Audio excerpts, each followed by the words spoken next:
Vous êtes en stationnement sur un terrain qui n'est pas le vôtre, un stationnement illicite.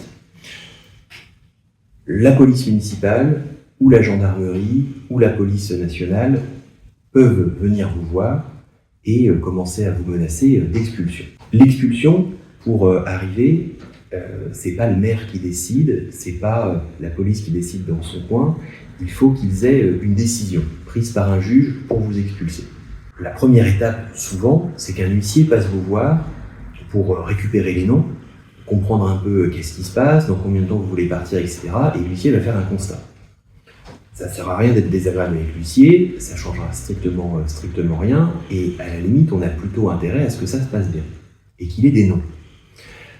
Parce que le rapport, le constat de cet huissier va servir ensuite au propriétaire du terrain pour faire un procès pour l'expulsion.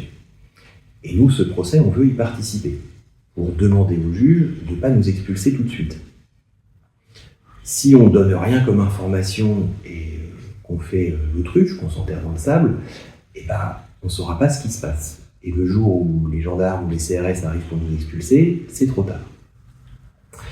Donc, l'huissier fait son rapport, quelques jours après peut-être, il revient avec une assignation, qui est un document qui saisit le juge pour un procès, et si vous avez donné votre nom, il est à votre nom.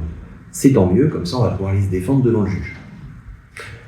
Si vous n'avez pas donné votre nom, ou que vous n'étiez pas au courant que l'huissier était passé, parce qu'il est passé un moment où vous n'étiez pas là, etc., il va vous donner un papier qui s'appelle une ordonnance sur requête, qui est la trace d'un procès qui s'est fait sans vous.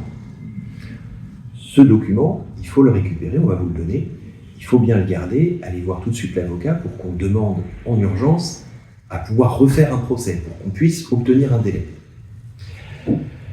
Lorsqu'on vous donne ou l'assignation, ou l'ordonnance sur requête, bref, tous ces papiers-là, on les prend, et surtout on demande s'il y en a d'autres. On demande pour l'ordonnance sur requête d'avoir toutes les pages, d'avoir vraiment tout ce qu'a l'huissier, c'est important. Et surtout on note le nom de l'huissier, et on demande le nom de l'avocat qui a fait ça. On demande des noms pour nous aussi pouvoir se défendre. Une fois qu'on est devant le juge, le procès il prend du temps. Vous n'avez pas à vous déplacer, vous n'avez pas forcément à vous embêter, c'est l'avocat qui s'en charge. Mais l'avocat, il va avoir besoin de vous rencontrer, certains d'entre vous, pour comprendre qui il y a sur le terrain, le nombre de familles, est-ce qu'il y a des enfants, est-ce que les enfants vont à l'école, depuis combien de temps vous êtes là, combien de temps vous voulez rester, ou vous aimeriez rester.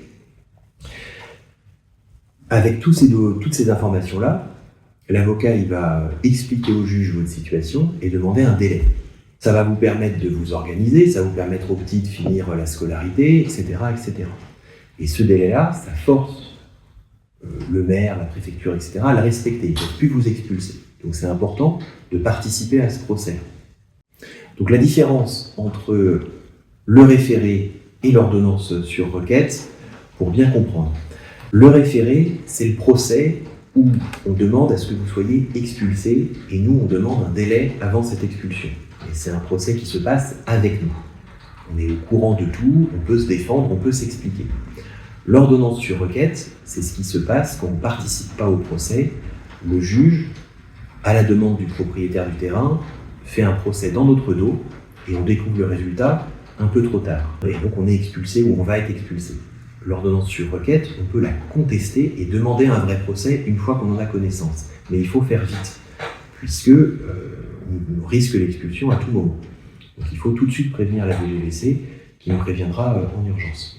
Donc en résumé, lorsqu'on vous demande une identité, vous en donnez toujours une de quelqu'un sur le terrain. Lorsqu'on vous amène des documents, vous les prenez et vous demandez l'identité de qui les donne et pour qui il travaille, qui est l'avocat qui lui a demandé de le faire, etc., etc.